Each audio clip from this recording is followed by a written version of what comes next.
Domenica 1 giugno, San Giustino Martire. È il 152esimo giorno dall'inizio dell'anno, ne mancano 213 alla fine. Il sole sorge alle 5:26, tramonta alle 20:52. La luna si leva alle 8:48, tramonta alle 23:25. Ha inizio a Venezia la costruzione della chiesa di Santa Maria Formosa. I lavori sono diretti dall'architetto bergamasco Mauro Coducci, che arricchirà la città di splendidi edifici religiosi e civili, fra i quali il Palazzo Vendramin Alighieri, una delle più alte espressioni dell'architettura di tutti i tempi.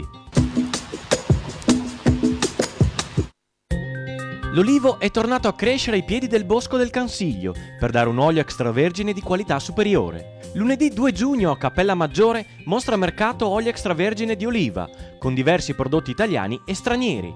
Per tutta la giornata mercatini e artigianato, prodotti locali, musica e stand enogastronomico.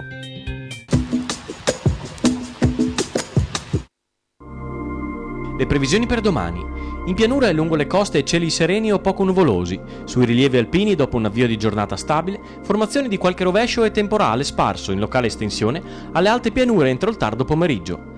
Fenomeni in assorbimento già nel corso della serata, con residua variabilità sui monti. Clima diurno gradevole, massime fino a 24-25 gradi.